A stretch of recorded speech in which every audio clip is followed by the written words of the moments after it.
So yeah, I'm Andrew. This is Randall. He's a professional 3D animator, and he's worked on a lot of interesting projects like Halo and a lot of stuff for Transformers. So let's begin. Question one. So, hmm tell me about your career and how you arrived at your current position. Okay. Let's see. I've always had an interest in art. I watched Warner Brothers and Disney cartoons growing up. Popeye was one of my favorites also. I mean, all these different companies were making animation, and animation was just something I really enjoyed. And I was thinking, okay, well, when I grow up, I would love to work in animation. And this is before video games, right? I mean, video games are kind of Right. like what like Atari, you know. Nolan Bushnell was, pretty much the godfather of video games and stuff like that. But when I was growing up, video games didn't exist, right? Like when I was really young. So Yeah. my fascination was with animation. And then when the Atari 2600 came out and Pong and all these other games came out, I was like, oh, video games are really fun. Um, that's kind of cool. And then we went to, you have the, you know, uh, going from the Atari 2600 and, ColecoVision, all those other Intellivision, then you went to the PlayStation and Nintendo era, and then, Xbox came out, and then I started thinking like, there's a lot of animation in video games. I think I like video games. I like animation. My original plan was to go into, like, making Saturday morning cartoons or something like that. And Yeah. then, so eventually my interest started going towards video games. And then then 3D became a thing in video games because it used to be all 8-bit and 2D sprites and stuff like that. So um I had to get somewhere, to get to move along the path to get to my goal and my dreams.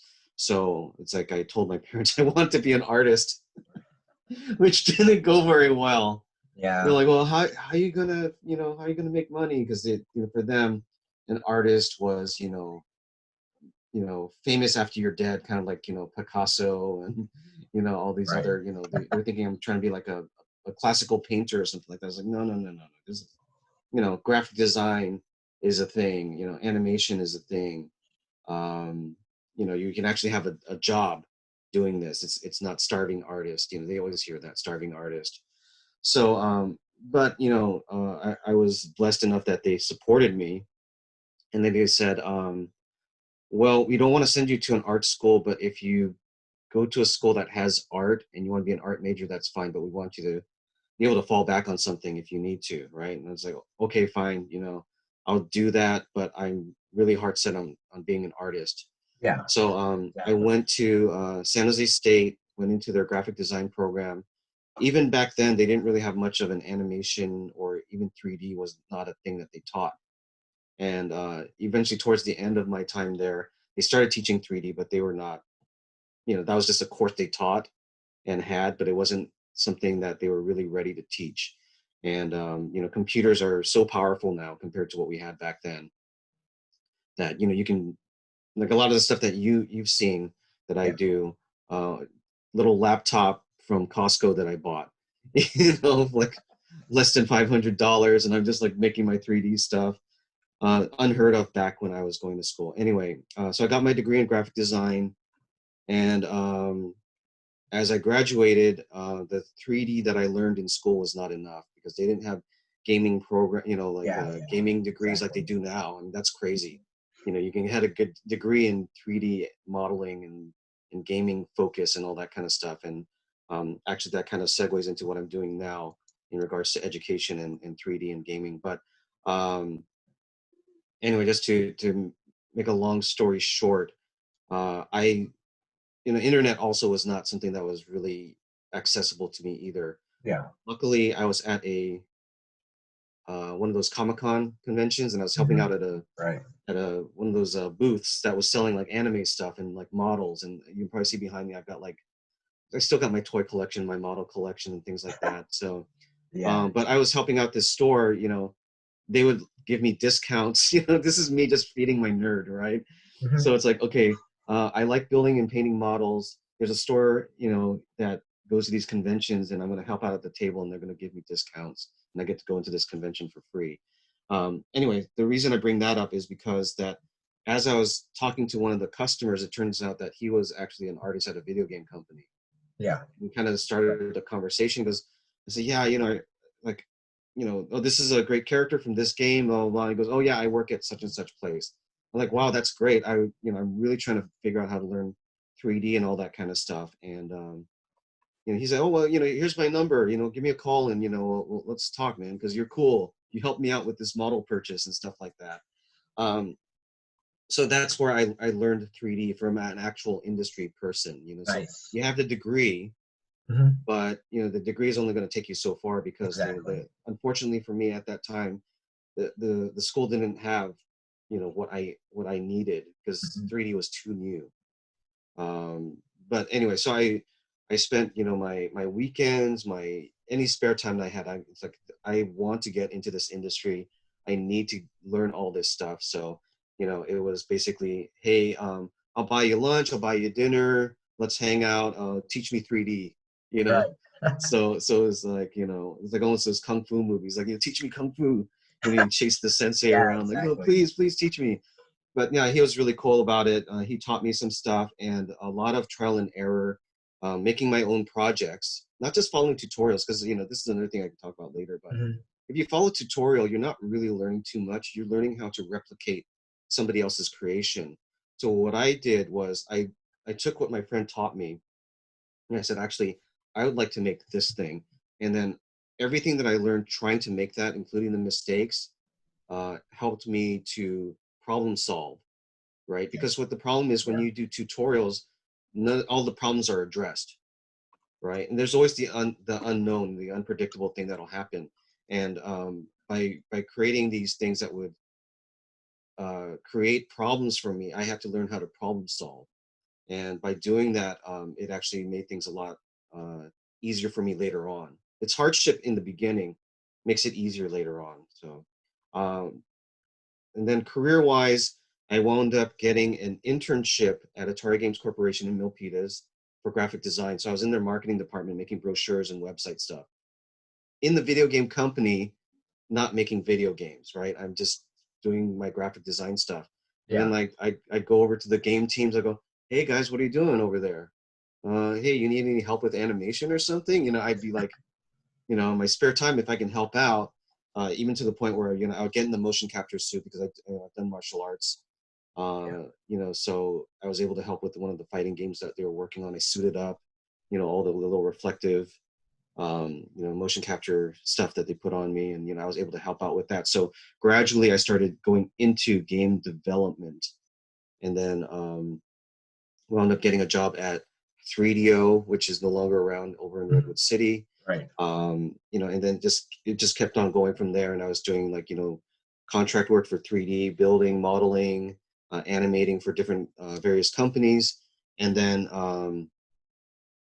I know I said I was going to just wrap it up. My career is like No, 20 it's years okay. worth, Go ahead. including education. So Yeah. um, I then applied to a company up in Washington. They said, we can't tell you the name of the game, but here's an animation test.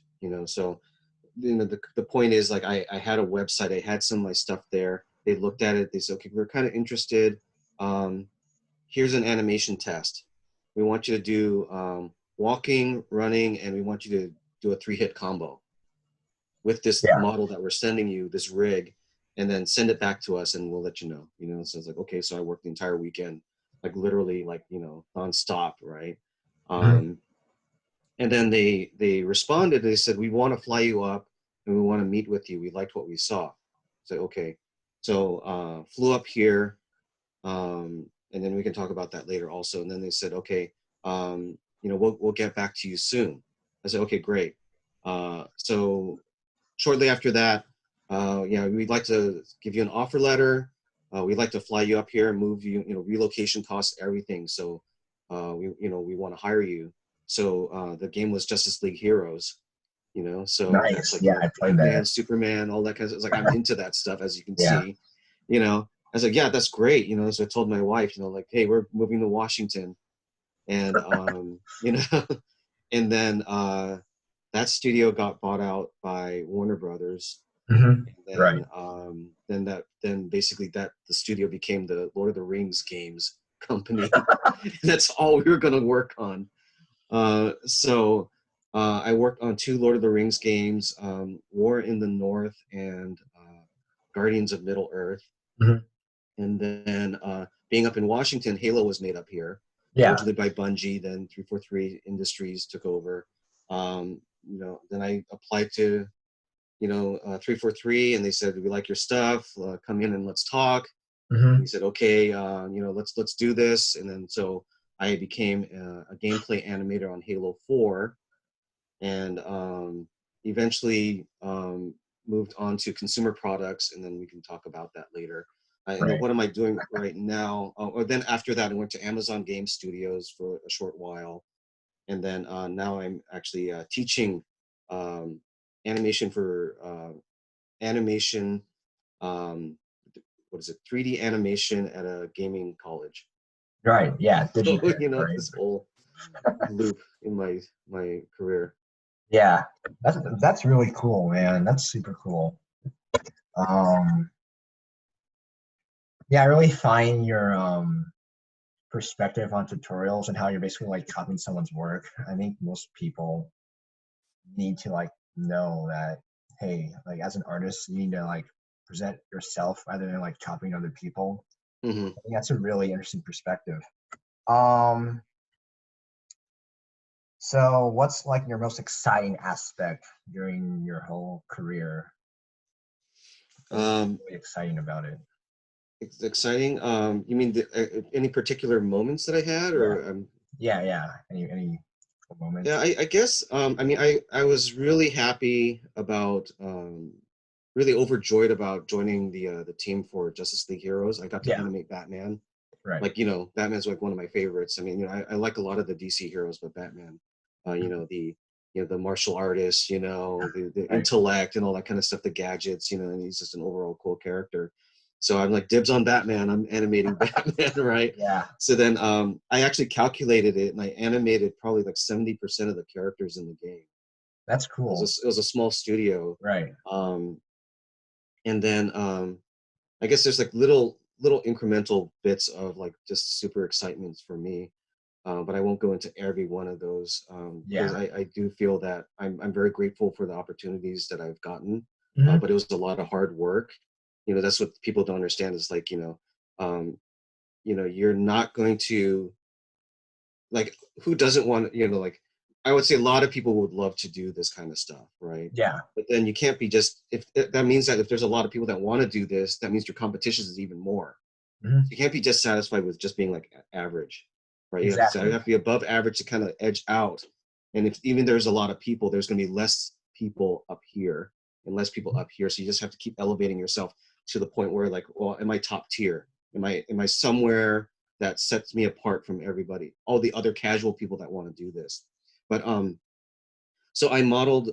So what happened once is we were promoting Justice League Heroes, and then the magazine came out, and I looked at it, and go, hey, look, our game's in the magazine. Oh, great, great, great. And I'm looking at it, it's like, wow, that's a still frame of my animation, just one little pose, right? It's like, Hmm. yeah, but I can't brag about a pose. What if I actually modeled something and said, like, this is my artwork in the game? So I modeled there's a character called the Huntress in Yeah. the Right. DC universe, and I modeled her. I fully rigged her up, and I put her. We were able to, like, at locally put characters into our game to just test. So I completely made her character and stuck her into my local system, and I showed them, like, hey, I modeled her. She's fully animated. If you want to put her in the game as an extra unlockable, go for it. And they go, oh, you did this? Oh, wow. You're more than just an animator. That's pretty cool. Okay, yeah, let's Yeah. put her in. And that kind of opened up for me to make other characters, including like alternate costumes for Superman, alternate costumes for Batman, and things like that. And but I would say that it's one of those surreal things that you never know where you're going to be in like 10 years or so. So when Halo first came out on the original Xbox, I'd be playing like every night with my wife. We go on, play 4-player split screen all that kind of stuff. Like, wow, this game is so fun. This game is so fun. It'd be kind of neat to work on this. Whatever. We're in California. We, at that time we didn't even know where Halo was being made. And then of course, then you go into like 2012, and then I'm working on Halo 4. Yeah, I know. And Yeah, then like and who then could imagine? of course it's under a different studio now. But then as I walked in, I see just the big banner 343 Industries. And I'm just like, wow, I'm here. This is every morning. I just take a deep breath, like, wow, I'm here. I can't believe this, Yeah, I So know. That must have yeah, been really crazy. yeah. And then actually Um, meeting me, and it's just real quick, then I've met the voice of Master Chief, yeah, numerous times and that's things been like that. sick. And I've met a lot of voice actors, Oh and yeah, I've heard yeah, their voices so many times. Actually meeting them in person, it's been a really enjoyable thing. exactly. Um, so on YouTube, yeah, you have a lot of really cool Transformers videos, especially like Mm. the Gangnam Style one. What that That's has millions of views. 87 million or something. Yeah, it's I a don't even, lot. I can't Um, even stand watching it anymore. It's just like, what got you into Transformers in the first place? Because okay, Transformers is a big, big part of my life too. yeah. So Um, yeah, I mean, when the show came out, I was just blown away by it. yeah, Then there's the toys, and I just always had an interest in it. And then when the show ended, well, there's Transformers the movie, which was the yeah, the animated one, 1986 right, movie. 1986, and they Yep. killed off like all your favorite characters. Then third season, I'll be honest, I wasn't too fond of the third season. The animation kind of took a Yeah, I know dive. it tanked. There's Yeah. only like one episode that was really good. The Call of the Primitives. But, like Oh that's yeah, about yeah, that it. one. Like yeah, Five Faces of Darkness. That five parter it was pretty badly animated. Yeah, yeah. No, they went with they went with another studio, and that Yeah, shows. yeah. They went through like a couple of different studios, which is why there are a ton of animation discrepancies. Mm-hmm. Yeah. Um, you've also done some official stuff for Hasbro with like BotCon promos. Right. How did you react? How were you able to reach out to Hasbro Okay. to commission for them? Yeah. So what wound up happening is, like, there was after G1 ended, Yeah, there was a void, right? It's like yeah, exactly. and I then it remember went 3D, and then they went with Beast Wars. And it's like, okay, well, that's not really my thing. I mean, there are people that like it. I wanted more G1. I wanted vehicles to turn into robots, right? Because this makes more yeah, sense to me. This is my personal preference. There are people who love Beast Wars, and that's fine. I'm not a huge fan of it. I I wanted mean, more G1. I wanted more, you know. It's like, wow, you could do this technology. It just makes so much sense to just, you know, make exactly. Yeah, mechanical, I get machines where from you're coming machines. from. Yeah. And then so I started.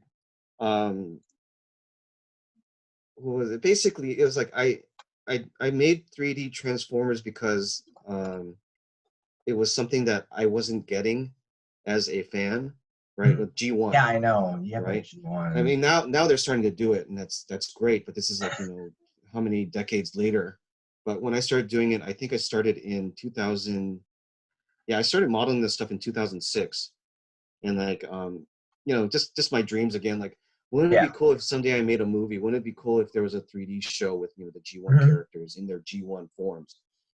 um so then I made a couple of animated fights. There's like Prime versus Megatron, Soundwave Yeah. versus Prowl, Yep. and things like that. And then I made a short film by adding those two into a narrative, and then adding fighter planes. So I had the Yeah, like F-18s fighting Starscream, Skywalker yeah, the Intercrackers, Seekers. Jetfire, kind of. Yeah. So I had that, and then that actually, um, well, my little animations were gaining some popularity on within the Transformers fan communities, and Yeah, then somebody right. from BotCon reached out to me, and they said, "Hey, would you be interested in doing a promo for us?" Hmm. Like, okay, is this legit? Let's see. I was like, okay, yeah. And then so we kind of talked a little back and forth, and then so BotCon was the official Transformers convention back then, and then I wound up doing some, that branched into the official GI Joe conventions, doing promos for that also, but they're under the same company. And then and then it just kind of kept going from there, and eventually So the funny thing is, Transformers the movie came out in 1986, but if you go on IMDb, I'm in the credits now Yeah, yeah, because I saw that. because the Blu-ray came out and I helped with that, and so yeah, how old was I when I worked on Transformers the movie? It was just you know it's kind of like an afterwards thing with the 4K Blu-ray, all that stuff. So Right. remastered version. And that's kind of how it happened. It was, my artwork got noticed, and that's how they contacted me. That's awesome. That is sick. I know a lot of people in the Transformers fandom have risen to get like official positions.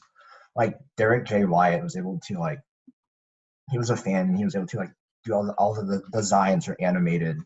It's Hmm. pretty cool. Right. Um so you said you've worked with prolific voice actors like Master Chief.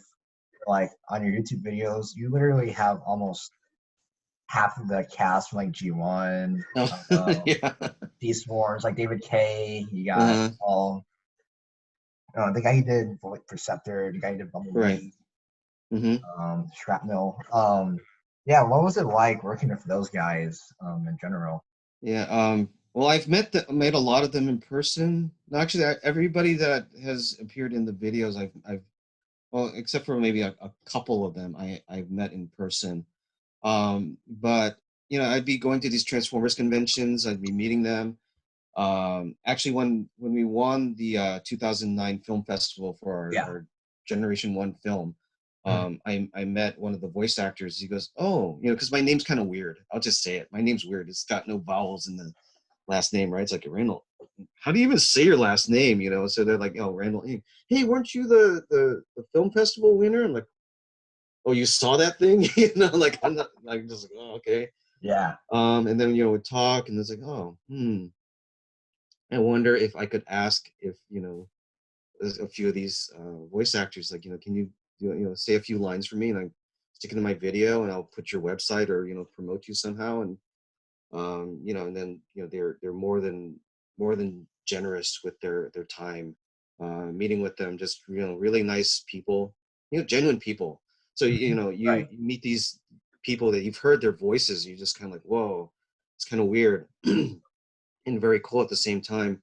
And then you meet them as people, and they're just really super nice. Yeah, exactly. Um, Paul Eiding, who's the voice of Perceptor, actually is the voice of Colonel Campbell from Metal Gear Solid That's also. yeah, exactly. So wow, that's like so different, and the talent that they have with their voices is just, it's Mhm. crazy. But yeah, meeting them in person, hearing their voice, they're like, they'll be, we'll email each other. They'll be sending, like the email says like, hey, I put a few lines on the end of it if you need them, and then so you see this little like attached MP3.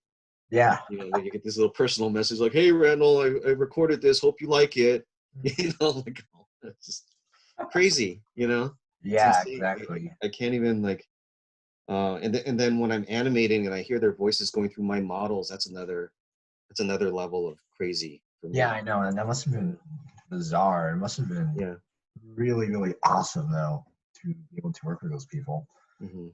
Um, what's your favorite incarnation of Transformers? G1, I presume. Generation One. Yeah, yeah, you can really go Um, wrong with G1. yeah.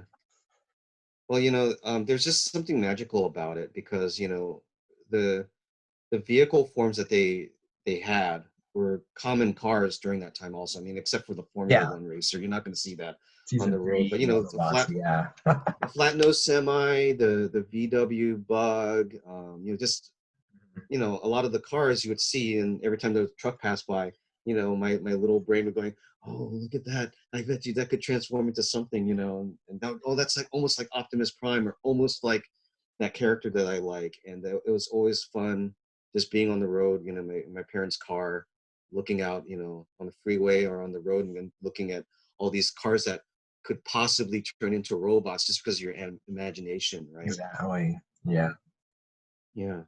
So, but I mean, even going with the voice actors, I was very fortunate enough to find somebody on YouTube. He goes by the name Dr. Smooth, oh yeah, yeah. I right? see his multiple videos, like the parody videos too. Yeah, yeah. He is an amazing voice actor Yeah, he does. also. He is. Yeah. He sounds like I an mean, old. yeah, he sounds like so many of them. And the thing is, like, we'll be doing a video. I was like, hey, I've got the actual voice actor for that character, right? He goes, oh yeah, yeah, definitely use the original person. He's like, he completely like, backs out. He's like, no, use the original. Always use the original if you can. Yeah, it's If we ever true. have a Which void is where we can't get the original, he more than fills it in.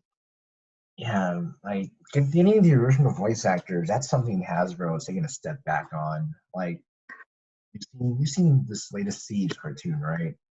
I've heard of it. I've Like, been actually so busy I haven't gotten around to it. like I it's good, and it's not like the best. Um, Hasbro wants to use like they don't want to use union voice actors. Right. Yeah. So like the guy who voices Optimus Primus and Peter Cullen, which is a shame. Hmm. It's an impersonator. It just sucks, man.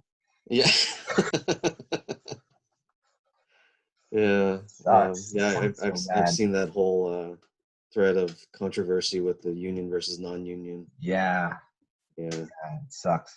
Um, I'm assuming your favorite show is Generation One, Two, or You mean out of Transformers? yeah, Transformers. Yeah. Yeah. I'll watch G1. And here's the thing too. Like uh, my son growing up, he's seen like all these toys in my room, Yeah, right? And he goes, well, what's that, Daddy? What is that, right? I go, okay, I think I'm going to introduce him to Transformers because I have the DVD set. So he started watching it, and and the great thing about it is, well, I mean, Transformers are really amazing toys because and I yeah, just they talked to are. him about this just literally 2 days ago. You get 3-in-1 toys, right? You You have a do. vehicle of some sort, an alt mode. You have a robot, and you have a puzzle, Yeah, basically, right? So as soon as he gets it, I go, okay, you want to transform it without the instructions, but be careful. And if you can't figure it out, then look at the instructions, but don't keep forcing the pieces because we don't want to have to buy this toy again, right? So, and I'd watch him, and he'd be like, just doing that, and playing with it, and trying to go, both, into the robot form and back into the alt form and stuff like that. And and he's watching the show, and I'm watching him have the same amount of like wonder and joy when he's looking out the car, when we're driving and the cars are passing by. He goes, oh, Daddy Optimus, Daddy Optimus, Daddy, that's yeah, Bumblebee, or something, like, and that kind of like immediate association, I think, is what was so magical about like Generation One. It's yeah. just that you make a connection with reality even though it's clearly from a cartoon. hmm Yeah. Right, right. Exactly. Generation One. Yeah, you can't really go wrong with G1. Yeah. But like, what's interesting about G1 is that like, all the Transformers in general is that they're like multiple incarnations. Hmm. It's all about personal preference, in my opinion. Hmm. Um, favorite toy, favorite Transformers toy. uh Um, um my favorite Transformer toy. Oh, let's see. Well, I mean, there's I guess there's the sentimental part of it, which is Hound was my very first Transformer, which I still have actually. I'm gonna it's right here. All my toys are within arm's reach, right? yeah, This is my very Hound. first Yep. Transformer, and this would be like hours, days, weeks, years worth of joy for me. And I was just fascinated with this whole, this this mechanic where, um, so he's a Jeep here, right? And then the head would pop up as you rotated, which was just Right. like another, just again, being a kid. It's like, oh wow, this is so magical. Wow, look at that. And it's actually a little worn out. His head doesn't come all the way out naturally anymore. But this one, I look at this and I just have just memories. Yeah, I dusted it off and all that. But yeah, this was probably one of my favorites just because it was my first one. When I was younger, I wasn't able to get Optimus Prime. You Yeah. know, Yeah. I guess for multiple reasons. Back then he was expensive. Huh. It's not, for you don't have a job. He's like, hey, mom, dad, can you buy this for me? Oh, that's too expensive. Like, yeah, but it's Optimus Prime. Come on, Yeah, I know. that kind of thing. Actually, for real. And then he was kind of hard to find too. But yeah, anyway, years later, I did get the 25th anniversary version of the G1 toy. Mhm. Um, then of course, years of working, now I've actually, I Yeah, want an Optimus Prime. I'm gonna go buy an Optimus you Prime. I don't have have to ask the anybody. FTs, which are pretty And then, expensive. yeah, I wound up giving my son my 25th anniversary Optimus Prime because I taught him how to take care of his stuff. So I was like, yeah, he's not gonna break this. So I went ahead and just gave it to him. Now he has Optimus Prime. His room has his own set of toys and his collection also now. So Yeah, yeah. that's sick. That's sick. Yeah. Um, so moving forward, what advice would you give someone like entering like your career, or what you have done as a 3D professional animator? Um, Basically, have the mentality that you need to be better than average, Yeah, right? And again, it goes back to the whole, what's your competition, right? You can't be just thinking like, I have a degree, therefore I'm going to get a job in this industry. yeah, exactly. Because everybody in that classroom that you're with, again, now that you can actually major in video games, you can actually major in, 3D, art. This is your competition now, right? Yeah, Everybody in that classroom is your competition. Whether they're your friends or you don't know them, they're your competition. That's just within that classroom. So let's say that there's 20 people in that classroom. You're competing against 20 other people. yeah, Okay, right. now expand that to the school. Now expand that to the state of Washington. Now expand that to the United States. And then now with the internet, now expand that to the whole world, Yeah, literally, right? You're competing against the whole world. And if you think that just being like an average or even just below average artist is going to, get you noticed, it's not. Let's just be real about it. You don't want to be spending years uh, learning this craft or even getting a degree in it and then not be marketable. It's all about being marketable, right? So you got to be realistic. It's like, okay, oh, there's my stuff. Okay, pat yourself on the back. Okay, good job. Okay, how does that look compared to somebody who's done something similar? It's like, ooh, that guy's actually, that person's actually better than mine. What did they do to make theirs look better than mine? And always aspire to to to realize that as a true artist, you're never there, right? You never made it. There's always going to be somebody else that knows something, not necessarily better than you, but something even different, or maybe even think about that. Maybe somebody knows how to do something better than you, then find out how they did that, and then try to add that to yourself and make yourself even more marketable, or even at the most spiritual level, just to become a better artist, right? How can I become a better artist? Now, for me, I'm doing a lot of 3D stuff, but I'm looking at a lot of digital painters. Like, oh man, I would really love to. If I had the time, I would love to learn how to do more digital painting. That's me as an artist, wanting to gain more knowledge and or more techniques about different things.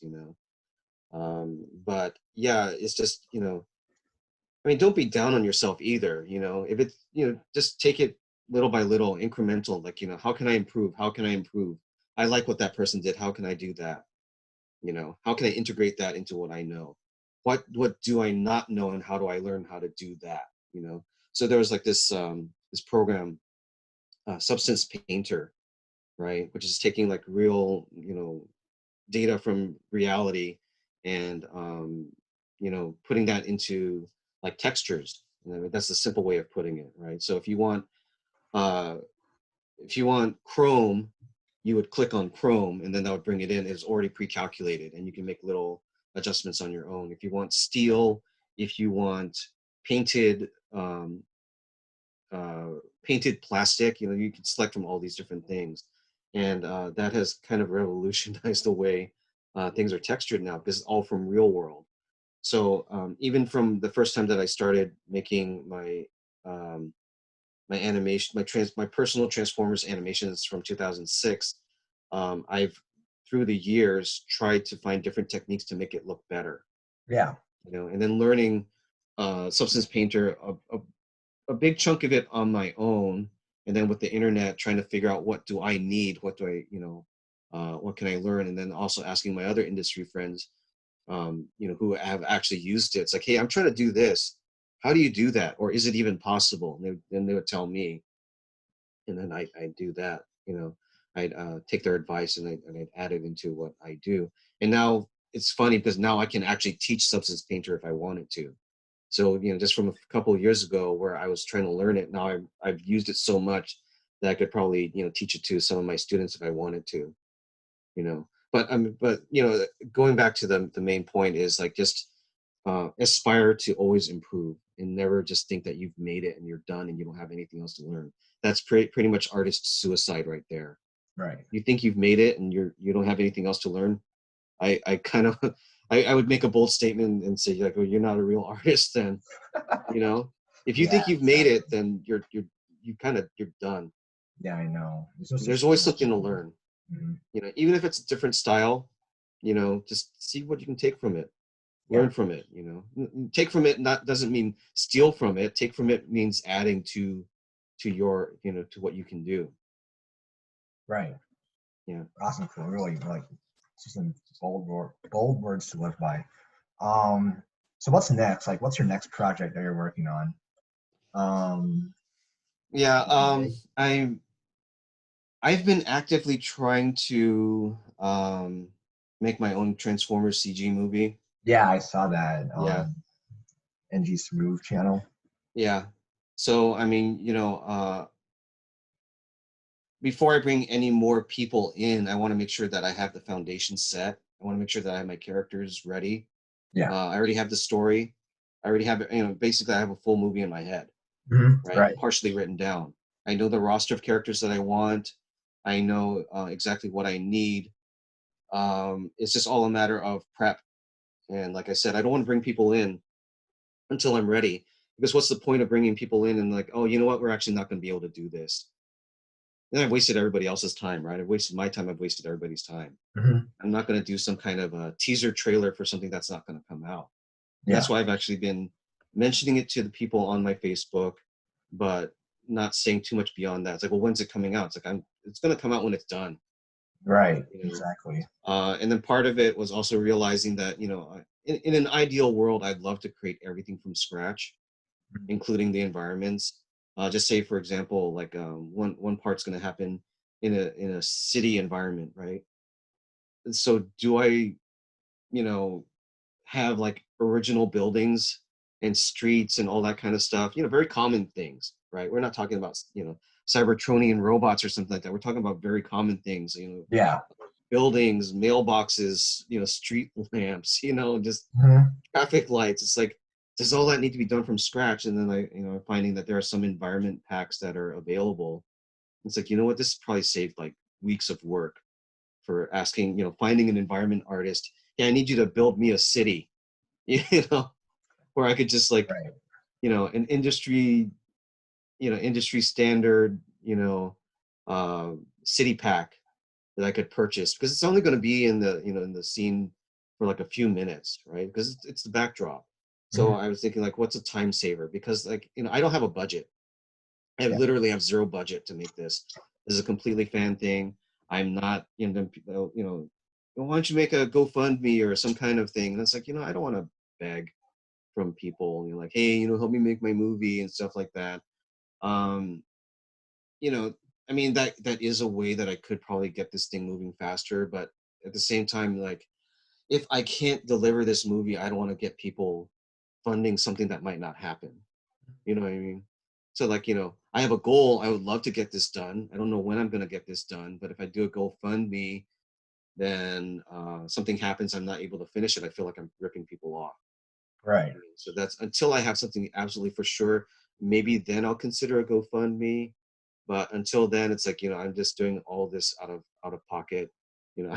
I've got some like older stuff from my collection that I'm selling off. It's like, hey, if you buy this, then I'm just gonna put that towards my movie fund. That kind of stuff. But I'm not directly asking for funding and stuff like that because I just don't feel right about it. Hmm. Um, but yeah, so that's kind of there's no set date on it. Right. I'm actually working on another character right now, which I plan on getting done in a couple more days. Okay.